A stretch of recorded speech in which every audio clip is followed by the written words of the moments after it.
Shivam Malhotra. Why must we work for a better future? Why must we work for a better future? Shivam Malhotra. Madam Contest Chair, my fellow Toastmasters, let me begin by asking you this very simple question. Why must we work for a better future? I mean, why bother? This question has plagued me from time to time, usually when my pessimism overtakes my optimism. And that was my state last summer when the world was reeling from COVID and there were protests in our own backyard. So I decided to look for an answer. First, I looked to the past, and here I found solace.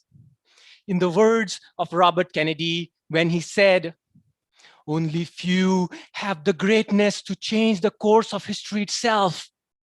But if each of us can change a small portion of events, in total of all those acts is written the history of a generation." These words made me realize that there is power in small acts. And I am not alone. I just have to find the others who share a similar vision and play my part, however small that might be. Because the history of positive change is full of stories of people who worked tirelessly in the shadows because they believed in something bigger than themselves. I believe that we are on this journey towards progress. And on this journey, each of us will play different parts. Some of us will lead, some of us will act, some of us will think. But in the end, we will win together.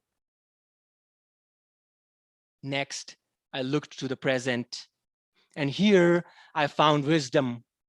In the words of President Reagan, when he said, "Freedom is one generation away from extinction. We don't pass it to our children in bloodstream. It must be fought for and protected."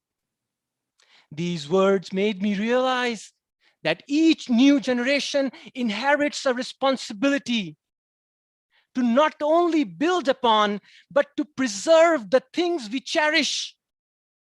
I believe that it is apathy and not fear, which is the biggest enemy of progress. Because the day we decide to stand aside is the day we start our slow march back to the dark ages. What the world needs today is an engaged citizenry, one that is not afraid of challenges, but faces them boldly with courage. And finally, I looked to the future. And here I found inspiration in an email sent by the CEO of my company last summer after the protests.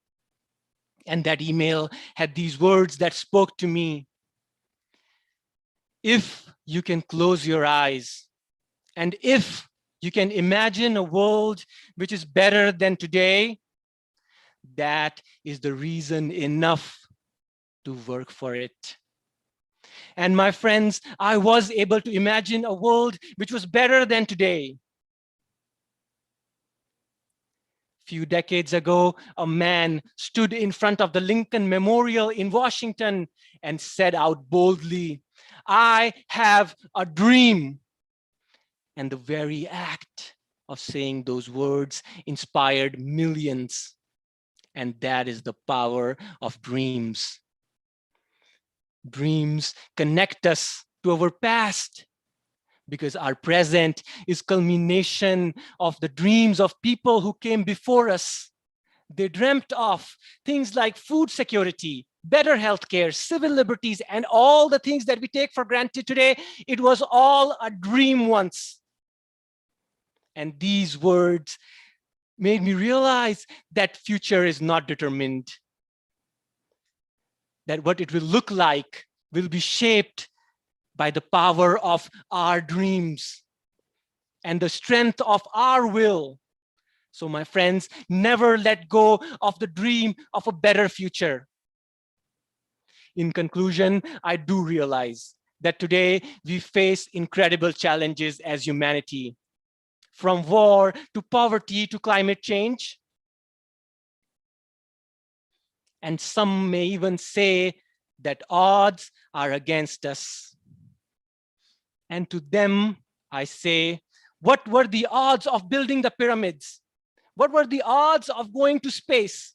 What were the odds of all the things that humanity has achieved? Odds have always been against us, and we have defied the odds always. And I believe that in future, we will defy the odds, because I believe in the power of human mind and the power of human spirit. And I believe that we will live in a world of our dreams one day. And that is why, my friends, we must work for a better future. Madam Cottage Chair. Thank you, Toastmaster Shivam.